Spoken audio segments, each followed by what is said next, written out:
Hey guys, if you're new here, I'm Haris Zamir and I've been an investment banker here in London for the last 5 years. I get a lot of questions asking what my day-to-day actually looks like, so I recorded a weekday all the way from when I wake up right through to the evening to show you the reality. So let's get to it.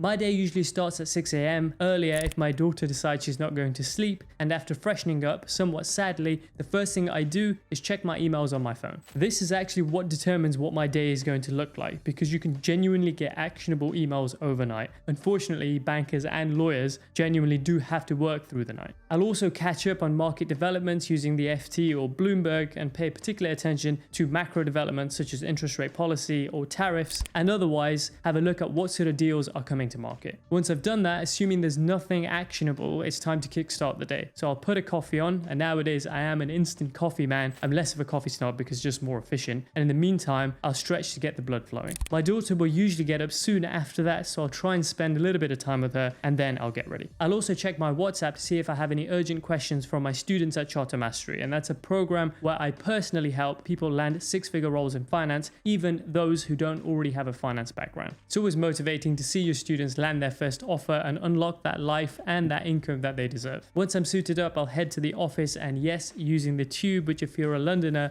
you know it's not the one. Usually I'll use my time on the tube to do some reading given there's no signal, so it's a nice bit of me time. Once I'm in the city, I'll grab another coffee en route to the office, and personally, I'm an Americano man, and given it's summer at the moment, iced Americano is the order of the day. Once I'm in, we'll have a morning meeting where we go through live deals and new opportunities and key market developments, and as an associate director or a VP, I'm responsible for talking through my live deals. And for your reference, there is a hierarchy in the team, so you have analysts, associates, ADs/VPs, directors, and MDs, and any given deal will have up to one of each of these people. Now, before I go into what my day actually looks like, it's worth pausing and breaking down what investment banks actually do, because many people don't know. Investment banks help companies, governments, and institutions raise capital, i.e. money, and to make strategic financial decisions. They underwrite securities such as stocks and bonds, they advise on mergers and acquisitions, and otherwise they help companies navigate complex financial markets. At a high level, they connect those who need money to those who have it, and they do this via structuring deals, managing risk, and providing advice that genuinely shapes entire industries. So they are a vital part of the economy, and the world as we know it would not exist without investment banks. That's why being an investment banker is so lucrative and attractive, and that's also why people apply to my Charter Mastery program, because they want guidance and mentorship to help them pivot into finance, and they want to skip the uncertainty so they can land that high paying role straight away. Now, there's several different divisions and teams within investment banks, so the typical day will vary depending on where you work. I work in leverage finance, where we help private equity firms and companies raise debt to finance the acquisition of other companies. And because of the high share of debt in financing these transactions themselves are complex and risky, but they also carry high reward.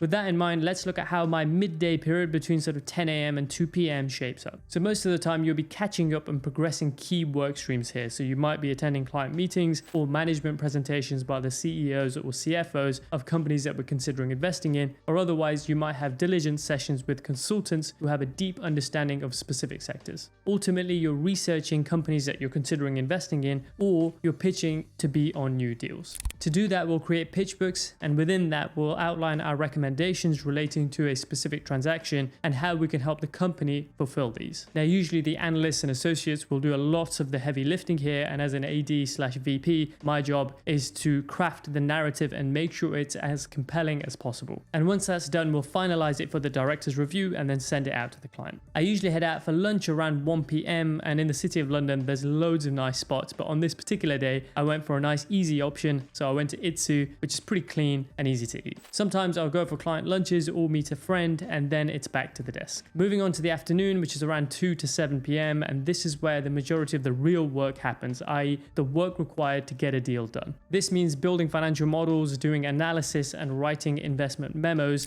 and you will then present these internally to investment committee with the objective to get the deal approved. Now, there will be a lot of iterations to the models and papers and so on, and again, the analysts and associates are heavily involved here, but as an AD/VP, my job is to maintain oversight and to drive execution. And so there's a lot of responsibility on you. And otherwise, having the CFA and having experience and being able to manage your analysts and associates really does help. The director will be on hand to support, but they generally expect you to manage the whole internal process. And given there's lots of different stakeholders involved to get a deal done, this can be very intense. I'll usually go for another coffee at 3 to 4 p.m. or sometimes a matcha because I think the caffeine content is a bit lower, and there's a lovely place by Liverpool Street called Jenki, so that's where I went on that given day. After that, it's back to the desk and it's time to push on for the evening. Now, if I'm on a live intense deal, I may stay in the office, but otherwise I like to travel home if I can and then log back on when I'm home.